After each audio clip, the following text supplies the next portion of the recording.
Good morning all of you.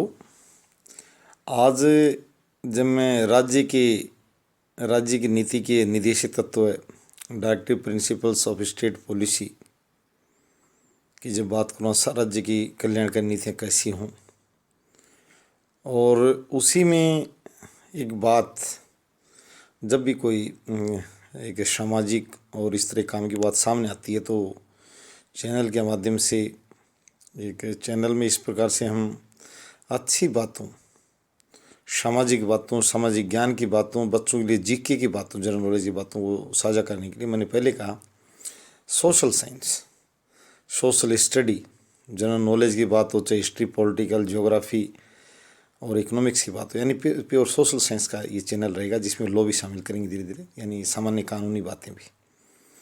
तो मैं main रूप से यही कहना चाहता हूँ कि राज्य की नीति के निर्देशक तत्व जो हमारे संविधान वर्णित, मैं उस पर बताऊँ उससे पहले मैं एक छोटी सी बात साझा करूँ आपसे कि आगे जो राज्यों में जो चुनाव आए, जैसे नई नई नीतियाँ लेके आते हैं लोग, तो मैंने अभी मेरी ग्राम पंचायत में देखा कि आरक्षित पद था सरपंच का, और मैं इतनी साल से सुन रहा था, पढ़ रहा था, मुझे वहाँ उस चुनाव को देखकर इतना मज़ा आया कि जितने बड़े लोकसभा और विधानसभा चुनाव में भी नहीं आ रहा था, इतनी जागृत थी।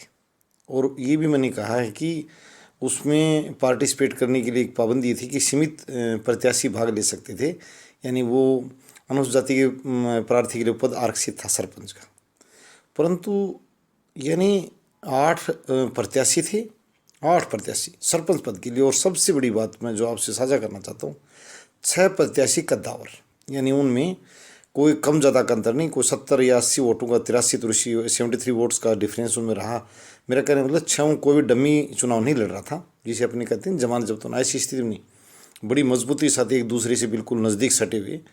तो अब की बार जब भावी जो चुनाव हो राज्यों में, किसी भी राज्य में हो हमारे पूरे देश में, तो मैं ये चाहता हूँ कि सरपंचों की तरह जो विधायक पद के चुनाव लड़ने वाले लोग हैं किसी पद पर, वो 8-7 प्रत्याशी अच्छे वजनदार होने चाहिए, जिनके पास एक अच्छा स्पष्ट एक नीति हो कि मैं क्या काम करूँगा। जरूर नहीं लोग दलों की तरफ से हैं, दलों वाले भी का भी स्वागत है, उनकी व्यक्तिगत छवि संसदीय चुनाव में इतनी ज़्यादा प्रभावित नहीं करती, वहाँ पार्टी नीतियाँ काफ़ी प्रभाव डालती हैं, परंतु विधायक के चुनाव देखने में आ रहा है कि ज़्यादातर राज्यों में पार्टीगत भावना से अलग थलग सा चुनाव हो रहा है। हम देख रहे हैं कि इतनी ज़्यादा वो बात नहीं है, बड़ी संख्या में लोग, दल विहीन लोग जीत रहे हैं, जो जयप्रकाश नारायण जी के जो सपने थे, या वो नज़दीक से जाके थोड़ा सा नज़दीक रहे, नहीं अच्छी संख्या में दबदबा है उन प्रत्याशियों का। तो जहाँ 8-7 प्रत्याशी, 10 प्रत्याशी कद्दावर आएंगे तो मत का मूल्य भी बढ़ता है, बड़ा उनमें कट्टर संघर्ष होता है।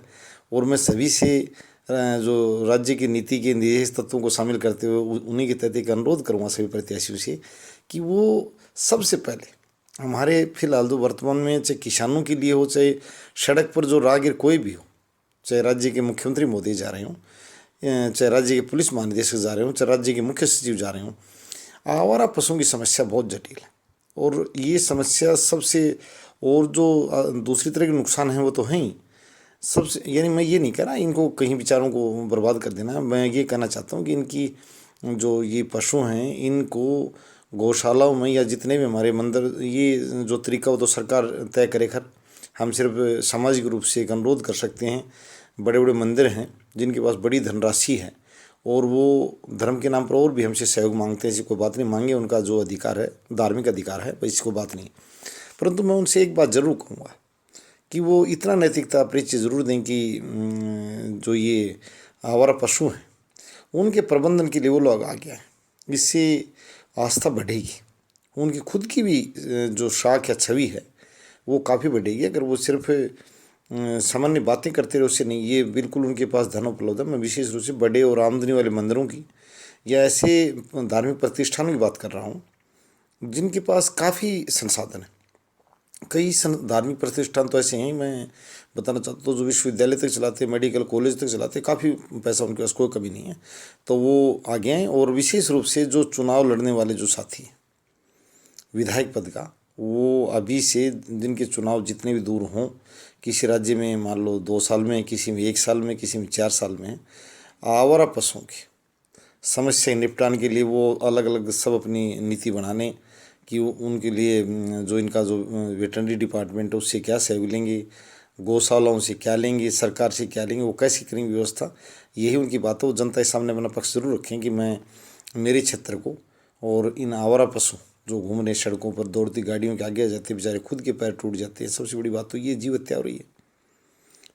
ये बहुत एक क्रूरता है कि पशु आगे आ गया। सुबह रोड पर देखते हैं कहीं सड़क पर बेचारा रात को किसी ने लापरवाही तो क्या है, उन ड्राइवरों को रात को दिखता नहीं है, अचानक ब्रेक नहीं लगता, उससे बड़ी वो नीचे आ जाते हैं। और मैंने बड़े बड़े पशुओं को देखा है जो बेचारे सुबह जो है सड़क पर मृत अवस्था में मिलते हैं।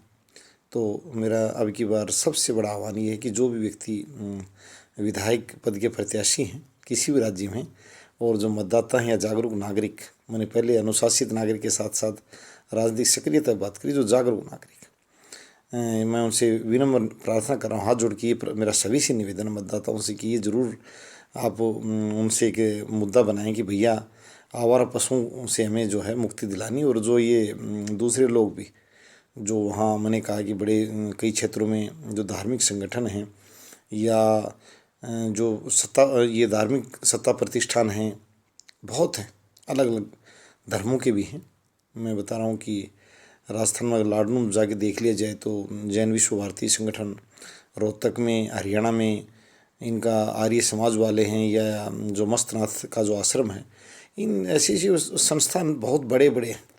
दक्षिण भारत तक हम जाएँ तो इनसे भी सहयोग लिया जाए, इनके जिम्मे भी। और अब की बार जनता की तरफ से भी एक अनुरोध किया जाए, जो प्रत्याशी हैं भैया इस दिशा में आप क्या क्या सुधार करवा सकते हो। एक साथी रात को कुछ इसी तरह से धार्मिक कार्यों के लिए देवी माता का बहुत बड़ा मंदिर था, उसके लिए तो मैंने उनको कहा था कि देवी माता के जो ये जो बाहर जो घूम रहे हैं देवी माता के पशु कह दीजिए या उनके, इनके लिए भी एक वहाँ जो है व्यवस्था करवाई जानी चाहिए। ये रोड पर बड़े परेशान हैं, सर्दी से व्यथित हैं। तो एक तो नीति निर्देशक तो ये किया जाए कि राज्य को आवारा पशुओं से मुक्त किया जाए। वो पशुओं के हित में है और हमारा धर्म भी ये बोल रहा है कि हम उनकी रक्षा करें, जीव हत्या ना हो। और हमें सुविधा तो है। दूसरी बात क्लीनलीनेस भी आएगा, यानी अनावश्यक से गोबर करना, पेशाब करना हर जगह से, तो एक स्वच्छता भी बढ़ेगी। तो मैं विशेष रूप से आपसे ये, अब मैं जो थोड़ा सा जिक्के की बात भी करता हूँ, ये सामान्य सा संदेश दिया है मैंने आपको, और मैंने पहले भी कहा है चैनल को अधिक से अधिक सब्सक्राइब करें और करवाएं, साथियों से आगे भी भेजें। क्योंकि जो जो विकास होगा अपनी वो मैं बताता रहूँगा। नीति मेन रूप से ये है कि एसएस के मामले में जो सोशल स्टडी के और सामाजिक समझ के मामले में एक परिपक्व नीति का निर्माण करने में मैं बिल्कुल आपके साथ जुटा रहूँगा। और अब मैं राज्य की नीति निर्देशक तत्वों पर चर्चा करूँ। राज्य की नीति के निर्देशक तत्व तो संविधान के आदर्शों के मंजिल के पथ प्रदर्शक है। ये कार्यपालिका और विधायिका की दिशा सूचक हैं तथा प्रशासकों के लिए आचरण संहिता है। इसलिए भारतीय संविधान निर्माताओं ने स्वतंत्र आयरलैंड के संविधान से प्रभावित होकर राज्यों के लिए नीति निर्देशक सिद्धांत का प्रतिपादन किया है। ये सिद्धांत आधुनिक संवैधानिक व्यवस्था की एक नवीन तथा प्रमुख विशेषता है। उल्लेखनीय है कि भारतीय संविधान के लिए निर्देशक तत्व तेज बहादुर स्प्रू समिति ने तैयार किया। जो निर्देशक तत्व जो तैयार किए गए, ये तेज बहादुर सप्रू जी जो थे, उनकी जो समिति थी, उनके निर्देशन में, उनकी अध्यक्षता में जो बनाई गई थी, उन्होंने तैयार किया। तेज बहादुर सप्रू समिति ने तैयार किया। भारतीय संविधान के भाग 4 की धारा 36 से लेकर 51 तक ये एक बहुत ही मजबूत प्रश्न तैयार हो गया बच्चों के लिए जीके का, कि अनुच्छेद 36 से लेकर 51 तक भारतीय संविधान में राज्य के नीति निर्देशक तत्वों का वर्णन है। और ये संविधान के भाग 4 में संविधान की प्रस्तावना में परिकल्पित लोकहित का राज्य एवं समाजवादी राज्य की स्थापना का आदर्श तभी प्राप्त किया जा सकता है जबकि राज्य इन सिद्धांतों को लागू करे। इस सिद्धांत का मुख्य उद्देश्य विधानमंडल और कार्यपालिका तथा क्षेत्रीय प्राधिकारियों के समक्ष उपलब्धि का एक मानदंड रखना है कि भैया आपको इस प्रकार से कार्य करना चाहिए। हालांकि ये न्यायालय में वाद योग्य नहीं है, ये मैं आपको बता देना चाहता हूँ। ये एक प्रकार से आदर्श है कि राज्य इस तरह का प्रयास करे। जिस पर उनकी सफलता और असफलता की जांच की जा सके। साथ ही साथ इसके माध्यम से संविधान को गतिशील एवं प्रभावशाली बनाए रखने का सार्थक प्रयास किया गया है कि भाई इस तरह की जो बातें हैं वो आप आगे बढ़ाएं ताकि संविधान का महत्व बढ़े और जो नीति निर्देशों को सरलता स्पष्ट करने के लिए इनको 4 भागों में विभक्त किया जा सकता है। आर्थिक नीति संबंधी तत्व क्या क्या हैं, सामाजिक शिक्षा संबंधी तत्व क्या क्या रखा गए, और ये भी बताया गया ना शिक्षा संबंधी कि भाई 14 वर्ष तक आयु के बच्चों को निःशुल्क और शिक्षा दी जाएगी।